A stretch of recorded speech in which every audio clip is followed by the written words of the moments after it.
It's me, Vera, here to remind you that this is an adult podcast. That means we're going to deal with tough topics. Take a break if you need it, and be kind to yourself, because we sure won't be.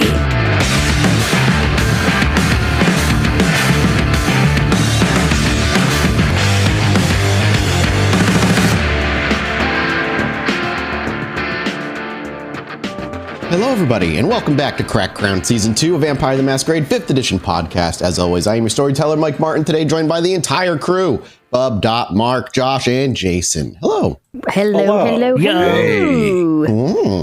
Wait, 5th edition? I thought we were playing 4th edition. That's it. Jason's going home. I'm out of here. All this time, you're tricking me? I thought we were playing GURPS this whole time. I've been hoodwinked. Listen, I liked GURPS for a while, and then I didn't like GURPS anymore. I thought this was the live-action Zork. Dude, live-action Zork. I have the whole Zork collection right over there. I've been collecting Monopoly money for way too long for this to be... Yeah, wait, when can I spend my camel dollar? Rewind to 1992. Yeah, welcome back, everybody. It's excited to jump in. Before we jump into the show, obviously just a big old shout out and to you guys, listeners, just continuing to listen, sharing the show, leaving reviews of whatever podcast app you're listening it on, whatever you do, it helps the show move forward. And if you go above and beyond, we're going to patreon.com/podbynight. You can financially kind of get behind the show, get some neat benefits in the back end, like some after shows, and just kind of be the core reason we even get to keep making this stuff. And then if you want to join the community, the Discord is totally free to join. There's a link somewhere in the internet, either below this episode or on our Twitter, where you can join the Discord totally free, where there's hundreds of people literally talking about all the different shows we do. So if that has any interest into you, please join the community. We have new people joining like every day, it feels like. And I'm going to pass it over to Dot or Bub, as there is something coming along the lines for Patreon members, as you've been teasing for the past couple of get-togethers. All of you at home can't see Bub's face, but he just looks like he was called on and didn't do his homework. Not wrong. Yeah, you're like, oh, shit.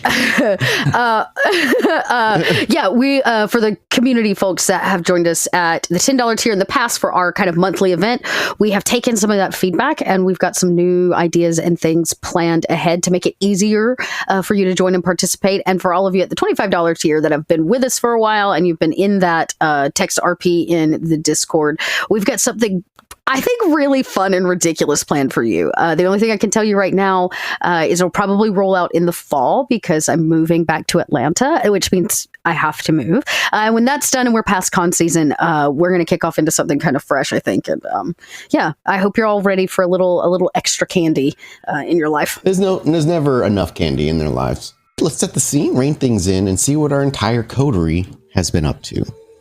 And my very first question, before we even truly set the scene, is, Shawn, where would you go eat? Would you eat at the new hotel? You're at Hunger 4, correct? Yeah. Is this the first time Shawn has been at Hunger 4 as a full kindred? Probably. Yes. Then I imagine it is a troublesome, if not stressful experience. As a thin blood, sure, you suffer from the hunger like many others, and you have your own beast-like tendencies. But it's different when you are full clan, when the beast within is tied to the history of who you now are. And as you kind of walk away, we rewind time a bit, as last week, for those who may have listened, it was a splinter episode of just part of the party. The rest of the coterie was up to doing other things. And as the coterie separated in the hotel after they kind of crossed all their notes and figured out what was going on, everybody went their separate ways. And Shawn's very first thing is to go feed. He's hungry. But as you get away from the coterie and you have nothing more than yourself to hear, to listen to, what you hear, it's less of the hungering feeling is overpowering, certainly. But you swear and you're not sure if it's your own thoughts or if it truly is invasive. But Father, in your mind, taunting you. You still need to be coddled like a child. You still need to be reminded when to feed to not get this far. Just rest, let him take over, and he'll take care of you like he always has. And that is the consistent thought that seems to trickle up in the back of your mind as you walk away. And where would Shawn go to feed? the new hotel herd is what he's interested in checking it out, seeing what flavors we've got. So, you walk by a few different either bellhops or service people that know of what you are. You interacted with numerous of them. Do you hunt the hotel just kind of openly, like looking around, or do you speak with an individual who works for you in the hotel? Oh, absolutely. He's gonna make advantage of these new people that work for him. Why wouldn't he just be like, yo, where's the food? As you approach, maybe the person that you saw last, what was his name that was down here? Beginning with a V. I have to look it up. Either way, you approach him and probably wave him down and ask him in either direct. Is Shawn direct about it? He's like, hey, look, I'm hungry. I don't know what you guys do about food for my kind. He's straight up. He simply says, he gives you like a pleasant practice PR smile and gestures with the hand. Right this way, sir. We can take care of that. And he walks. And he walks, as long as you follow him, up to the 13th floor, where the rooms for the kindred are. And you're brought to the room at the very end of the hallway on your left-hand side. And as the door is opened and you're ushered in by this individual, he goes, if you just give me a few minutes, I'll ensure food. And he gives you a furrowed brow. And he says, will there be need for security or precautions? No. He nods. And he walks off. Within seconds of that, Duke, an individual also working for the hotel, walks up to you out of nowhere. An individual you've never seen before, not a face you know or a name you know. And he's as they walk up, it's a younger man who just gives a quick curt head nod to you, and he goes, without making eye contact to you, Master, just to inform you, there is going to be a feeding taking place on the 13th floor, the room at the far end on the left-hand side. I believe you may know the individual as he was around you for a certain period of time, an individual by the name of Shawn Best. Yeah, yes, thank you. He nods and he walks off. Again, that was within seconds of Shawn being dropped off in that room. A few minutes pass, Shawn, and eventually the same individual who left you there opens the door again and ushers in as I was calling him, like a middle-aged man who's pretty in shape, completely shaved head, a tight goatee, and he gives you just kind of a knowing look, and he just gestures and he looks to the bed and looks to you. May I? Yeah. Sit down. He plops down and he quickly kind of just pulls his shirt off. And as he does so, he rubs his neck a little bit and he's like, all right, just make it quick, all right? Quick? What's say about that? I go in for the neck. Yeah. And you see he's clearly waiting for it. He's not surprised. And as you sink your teeth in, as we watch, as our camera zooms into the neck, and we see Shawn's mouth approach and the fangs slide out from the gums. And as they pierce his skin, you feed. Go ahead and make me a hunger frenzy resistance check, please. Okay. 3. 3 successes is enough. I think it's even more than enough. And do you feed basically as much as you can off of him without killing him? Yeah. Is he? You're at 4, so you're gonna take him down to. You're gonna take 3 from him. He's a bigger guy. You can get 4 points off of him total, but that would kill him if you took all 4. So you can take 3. Yeah, I'm not doing that. No, he needs to be alive. He's done his job very well. As we watch the fangs sink in, we fade to black for a moment before we fade back in. And we fade in as the fangs are pulling out, but our camera's a bit further back. And as you're pulling back and licking the wound shut, Duke, you arrive at the door. Do you knock or do you just walk in? I think I would probably wait. There's something that's very impersonal about the feeding, so he's going to allow that space. Maybe within a few moments or a few minutes of you arriving, the door would open. The guy would he'd be unconscious. So a ghoul would approach, probably, actually, pass you by, knock on the door for Shawn. Maybe about 5 minutes after you're feeding. Does Shawn say anything? You would hear another knock and be like, Master Best, has everything gone all right in there? Yeah, I come and open the door. I just kind of wipe my mouth. And as you open the door, the individual smiles and looks past you. He goes, if you don't mind, and he just gestures to the unconscious man. Get on with it. As he walks by, clearing your vision, you see right behind him, standing quietly up against the wall, not too far from your door, is Duke. Oh, hey, Duke. Shawn, how are things? You're a lot better. Your father's voice has completely silenced. Yeah, it's a shame when they don't last long, but it's take takes practice sometimes. He looks beyond the man. He looks unconscious on the bed, but he doesn't look dead or anything. He's not like pallid or not breathing. Learning restraint will do you well. I feel pretty restrained. Shawn, would you like to walk with me? Yeah, what do you need? And Duke will turn and start making his way down to the small like merchandise room that Vera indicated was supposed to be his potential study or what have you. Mm-hmm. And you kind of circle. He's not taking the elevator. He wants to take the stairs for the conversation. There's some monotony in the consistent movement and patterns of it all. What's happening, Shawn?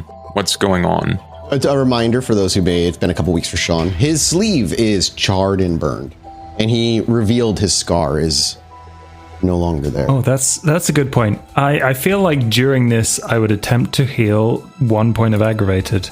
Can you actively heal aggravated, or is aggravated auto healed? I think it's like a once per night you can do it. Okay, cool. Then make me your roll. Or your 3 rolls. I'm a hunger 2. I'm all right. Hey, not bad actually. Yeah, and you see the charred lines and slightly blackened edges of skin just kind of slowly fade back to a more normal tone. And as he spirals down this staircase, like, I don't know what to tell you, Duke. I've been to some weird places. I've learned some new stuff. I've heard voices, and I don't know. It doesn't feel like there's a lot I can do about it. What voices are you hearing? Father's voice. He's super insistent that he does. I do what he says. Why? Not sure, but it seems like normal reasons. He wants control. He's not going to get it. From my understanding, in the years that I've been alive, I have never heard out of game. I've never heard of anyone succeeding in diablerie, but continuing to have the figure that was diablerized inside speaking, right? That's never been something that's been kind of recorded information. No, it's happened. The thing is, it seems diablerie is pretty unique to each individual and who they're diablerizing. The issue is you also know of times where the voice also ends up taking over. Like, there are stories out there of people who've become the kindred that they've diablerized. That part is very rumor mill and very popular among kindred. But yeah, when people imbibe somebody and diablerize somebody, to hear their voice, even if temporarily, is not impossible. Is it common? Probably not common, but it's also not necessarily unheard of, because you did take in the last of their soul.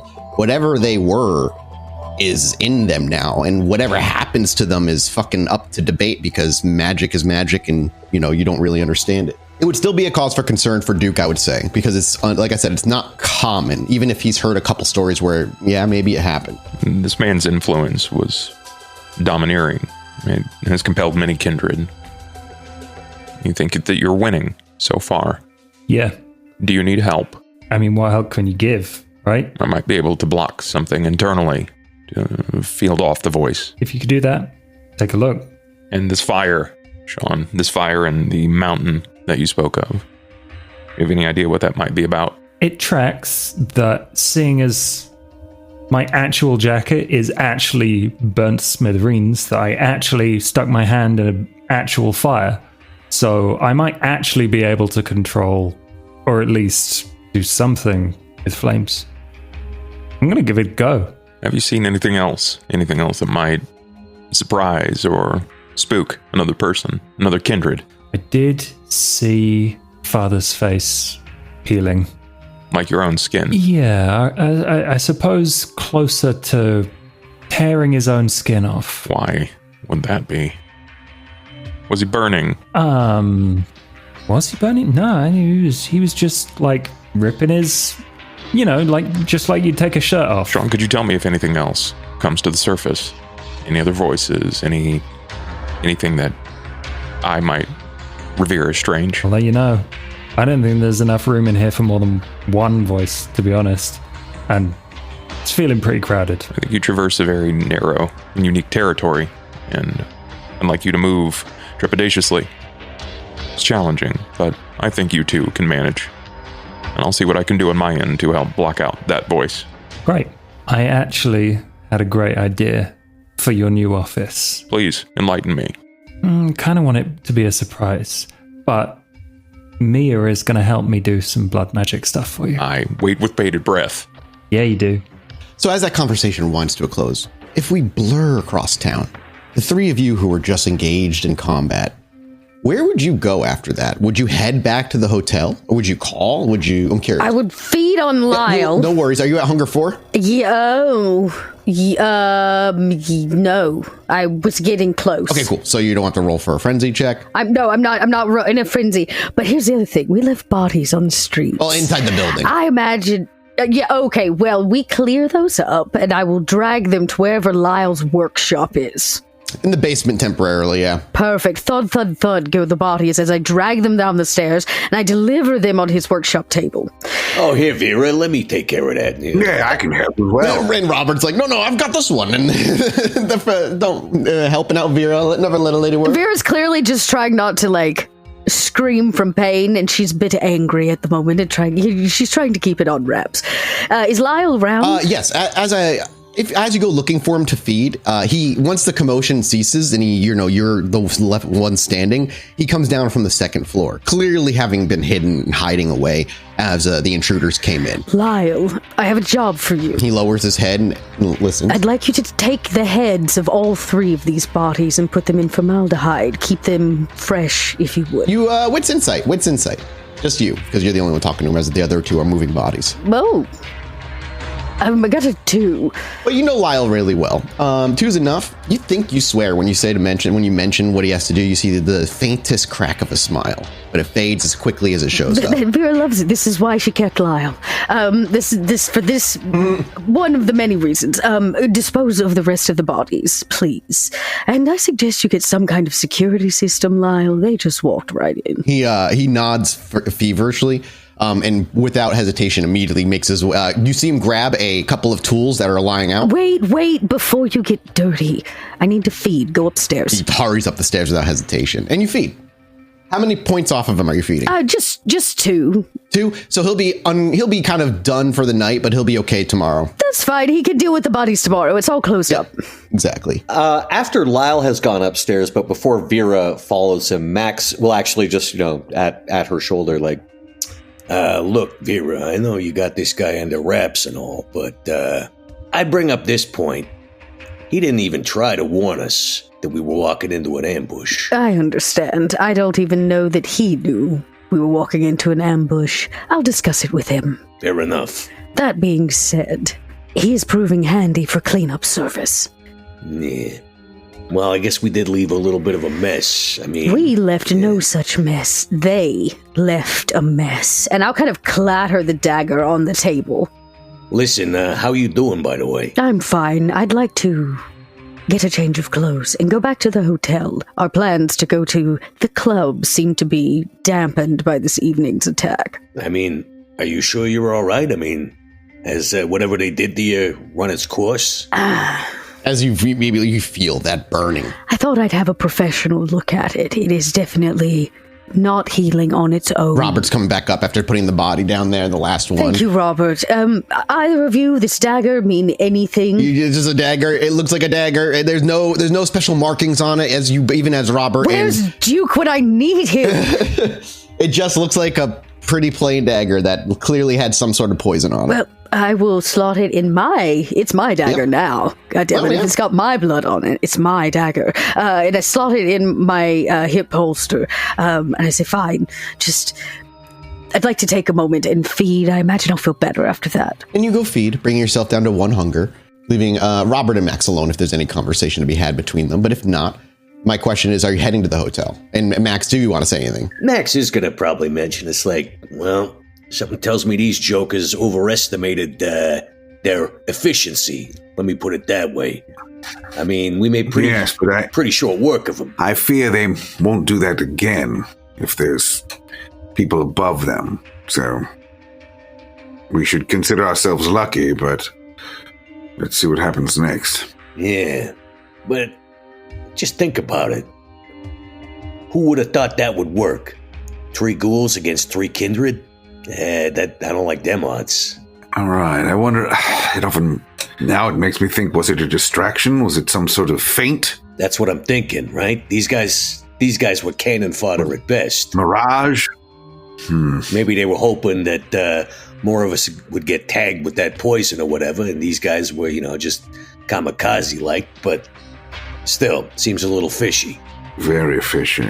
But they were hoping to get lucky or something, and if not, almost like a distraction, like in military moves past in large armies when they would send a small faction to basically be sacrificed, while the larger faction is somewhere else, so we should be on our guard. Exactly. And whoever did this obviously has ghouls to burn. Yes.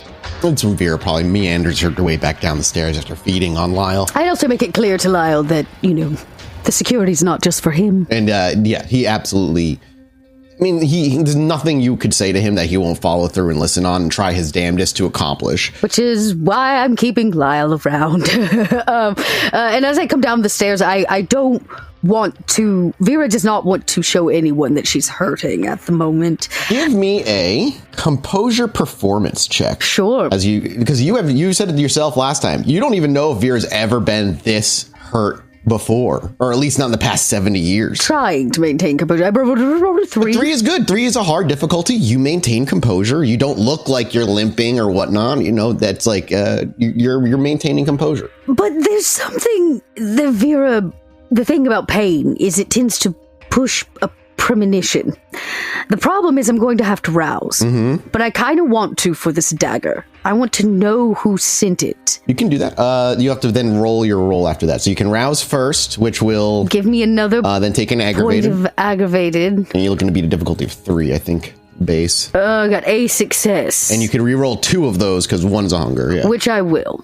I got one more. Okay, so 2 successes. Is there any physical evidence of this aggravated damage? Like the veins spreading? In the spot she was stabbed, if you look, you can see her veins are dark in certain areas where it's clearly spread. And then Vera, when you rouse, it actually spreads just a little bit further. And the lines in your veins are more visible further up your rib cage and around to your back. Lean into the pain, premonition. Whoa. Vera, maybe you should take it easy till we get you fixed up, huh? I'd like to know who sent this little gift. And when you do a premonition, do you close your eyes? How does Vera go about it visually? Yeah, I imagine so. She doesn't have to, she's already inflicted her own pain, so there's no other physical evidence of that. But I imagine there is just a little, touch of the dagger and the light closing of the eyes as she tries to figure out who sent this damn thing. So you sit down, you do so. You feel the poison spread ever so slightly further. And your goal, like you said, is to simply figure out who owned this thing, who maybe sent these individuals, these ghouls. And as you close your eyes with 2 successes, it's not super, super clear. You are getting glimpses here. A rainy street corner, the inside of a building, and out the windows it's still raining. Maybe it's the same night. Eventually, the individual who stabbed you, a face you could never forget, becomes a little clearer. You realize that these glimpses of this single night that you seem to be capturing in snapshots is following this particular individual. The difficulty is trying to tell if time is moving in a linear fashion or if you're getting snapshots in a random assortment of order. But eventually, what you see is that dagger, not in the palm of his hands, but in the palm of another, being handed over to this individual. The person handing it over is tall. They have a rather trim, slim build, and they stand at 6'3", rather tall. As the hand reaches out to place the dagger into the individual's palms, you do see a clear delineation, or perhaps that's the wrong word for it, but a clear evidence of the clan that this individual is from. The Nosferatu clan, as their hand is bony, gray skin, and their nails are long and jagged. And as they plop the dagger into the hand and the palms of this individual kind of bob as a dagger hits, you simply get not a shot of this individual's face, but a golden brooch up on whatever she's wearing of a coiled viper. And as the dagger hits the palm, your premonition ends. Vera, you okay? Yeah, I imagine there's a light stumble of her step as she kind of comes out of the premonition and has taken another point of aggravated. And she kind of nods, yes, she's fine. And she'll slot the dagger again back in the holster. And she goes, I have a feeling that we need to begin to get our invitations out for our party. What'd you see? Is it Gustav's chuckleheads or somebody else? They are Nosferatu, there's no doubt about it. Nos, huh? Well, those ones that I mentioned before, none of them was Nos, but this could easily be a buddy of Gustav's, or maybe even a child. Who knows? Robert, what does a large brooch with like a snake, a viper, mean to you? Yes, let me think very hard. I'm going to think again. Yes, think harder, Robert. Hang on. No, still nothing. I must have... You sit there, you're like, I might know something. Hang on, I have lived in Chicago a long time. It's all right, Robert. Don't fret. It's right on the tip of my tongue, Vera. I can't be all things for all people. I'm sorry. I know, Robert. You've done well tonight. I even made you carry a body. I appreciate it. You know what? But there, Jason, can you also give me an intelligence history? His history or academics? It would be academics. Wow, you actually rolled 2 successes. Viper doesn't really come into mind, but when she mentions the brooch, the coiled snake brooch, it does remind you of somebody, not from Chicago, but from Victorian London, back when you lived back there. It's hard to know if it's the same person. But there was a woman by the name of Serafina Vix that was a rather audacious Nosferatu who enjoyed dressing in finery and living a very fanciful life, even though their physical appearance was quite the opposite of that.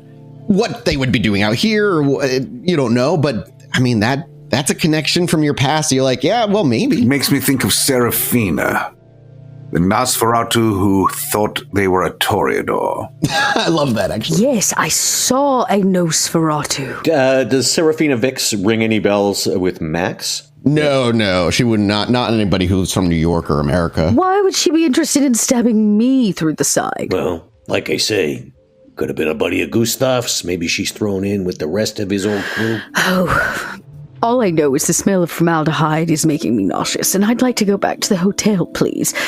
We should flag down John. Yeah, sure thing. And like I say, maybe you take it easy until we got that crap out of you. Yes, of course. I imagine it'll heal in no time. I'm already feeling better. Did you say you want to head to the hotel? Yes, we should go back to the hotel, where maybe I can get a second opinion from people with occult knowledge.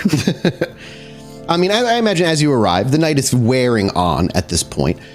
Shawn and Duke, is there anything the two of you would like to do before the Coterie gets back together? I probably want to talk to Mia about. Should we both? In regards to some rituals. You and Shawn are like, all right, guy, I'll see you later, and you both start walking in the same direction. Yeah, I have some ideas, but I would like to speak with Mia to see if, one, she thinks it's possible, but two, it's something I'm obviously going to have to proposition you to see if you even think that it would be allowed. Sure.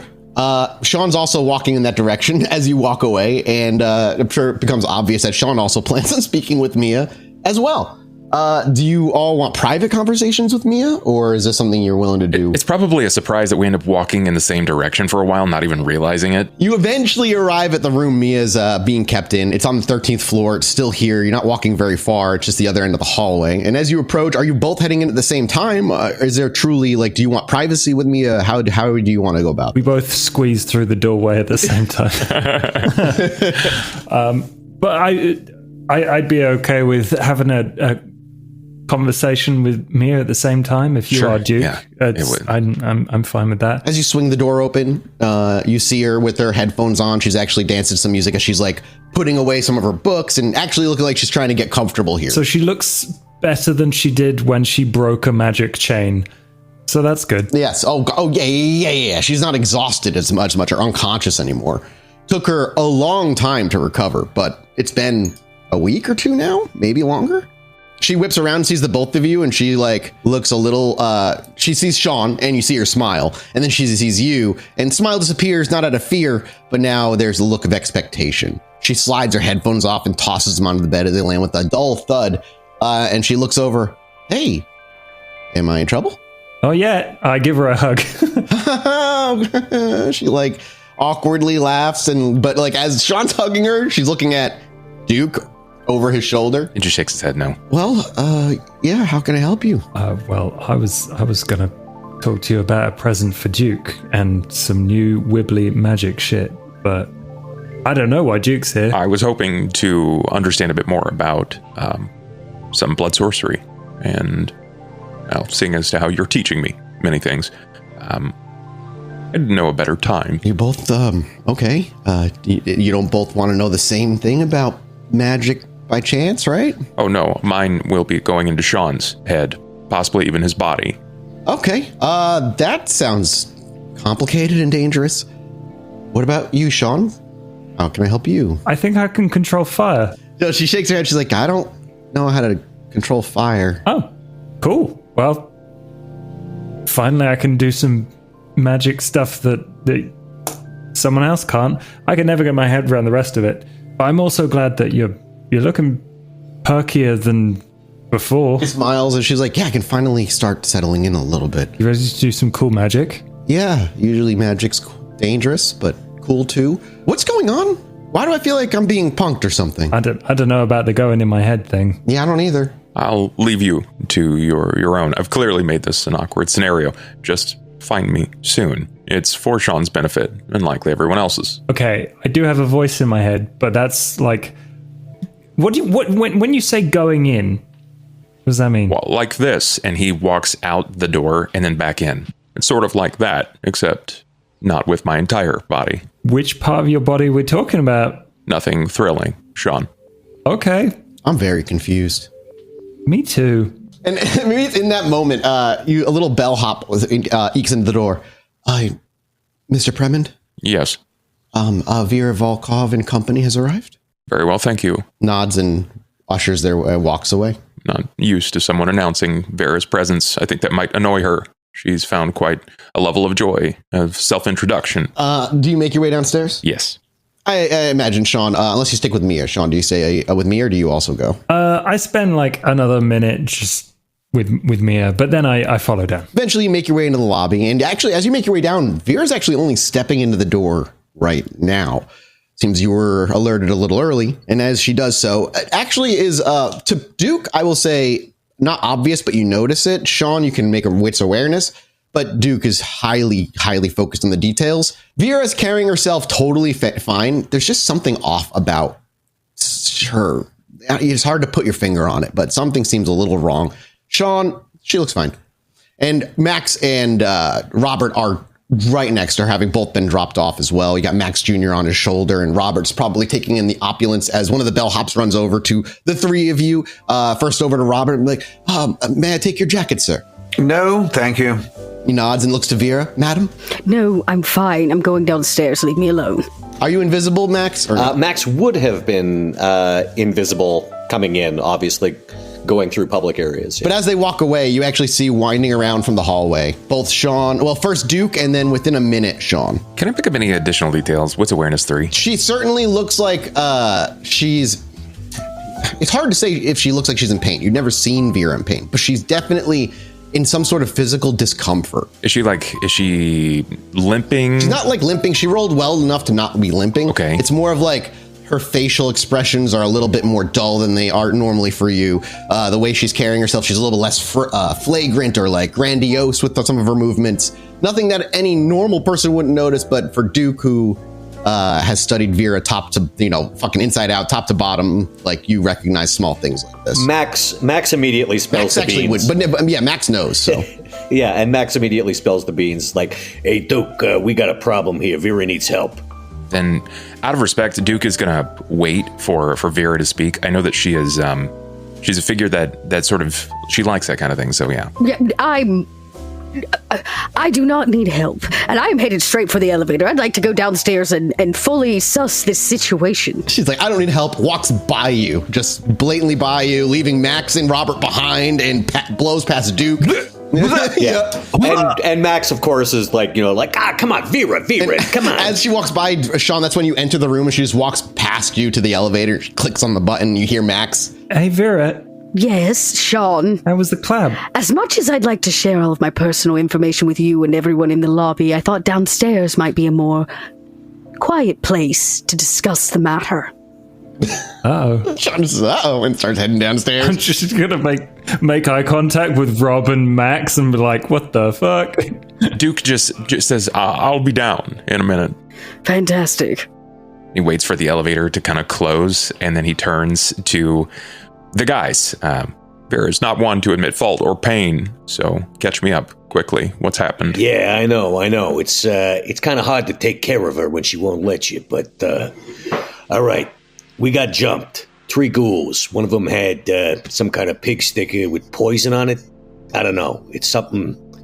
I think it's tailored for Kindred, because anytime she tries to rouse her blood, well, you might know more about it than I do. Is it hunters?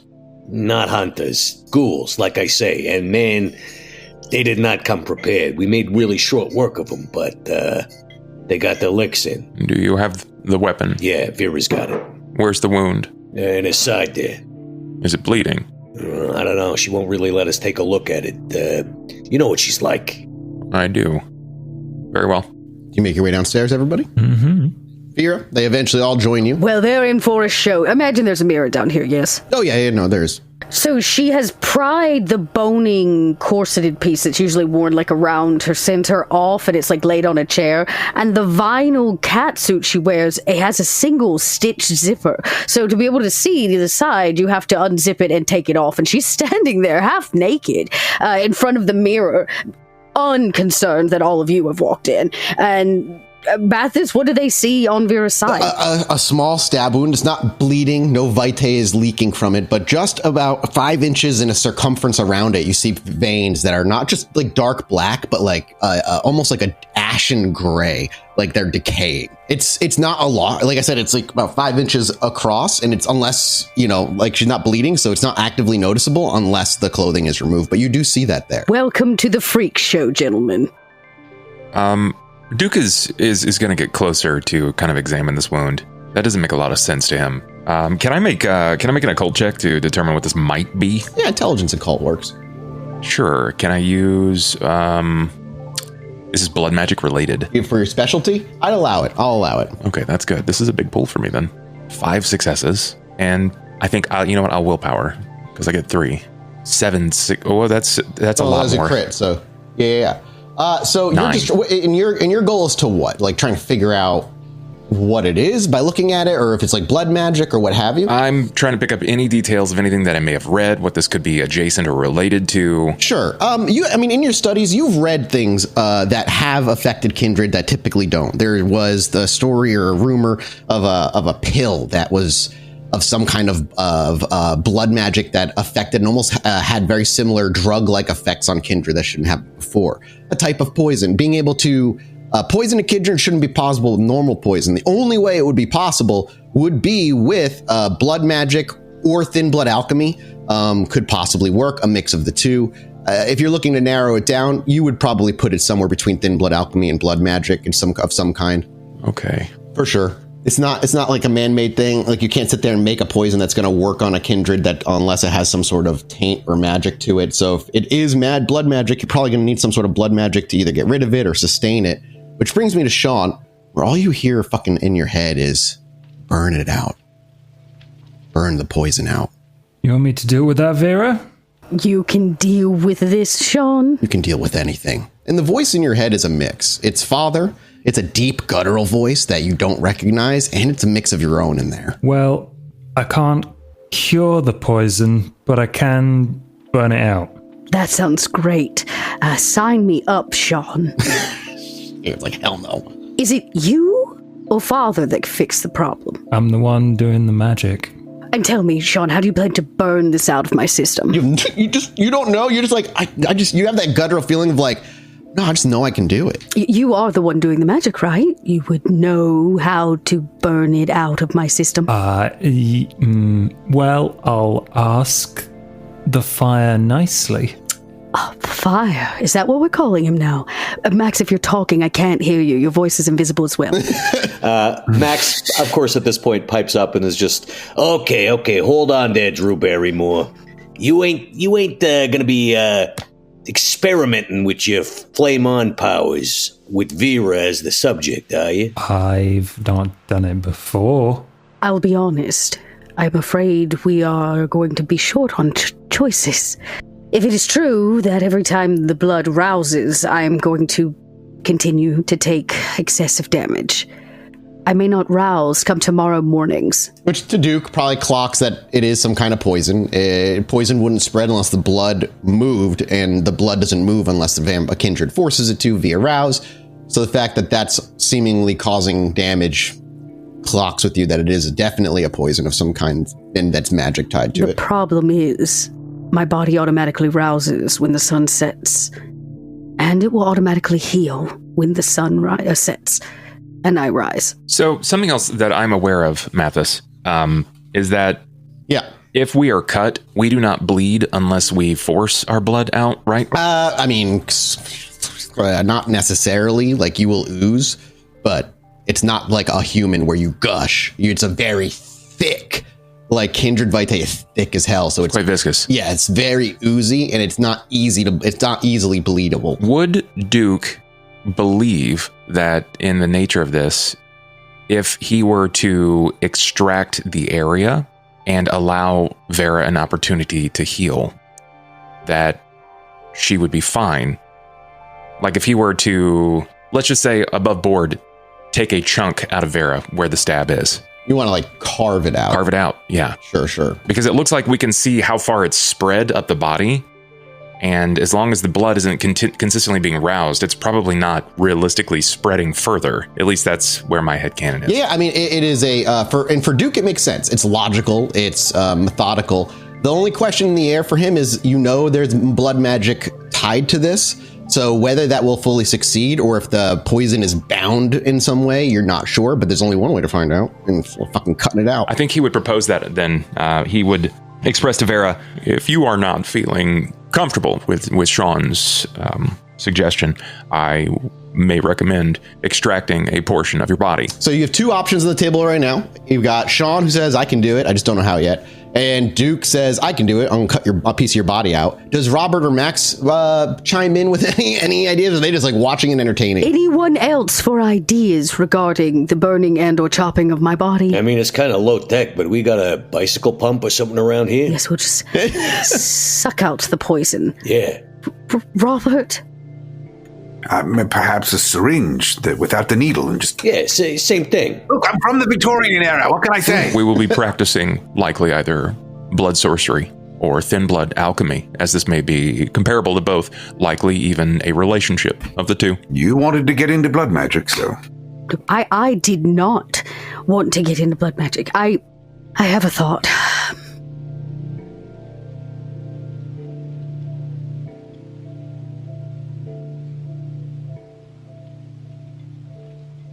We brought assets from New York to Chicago so that we were better prepared than the last time we set ourselves up.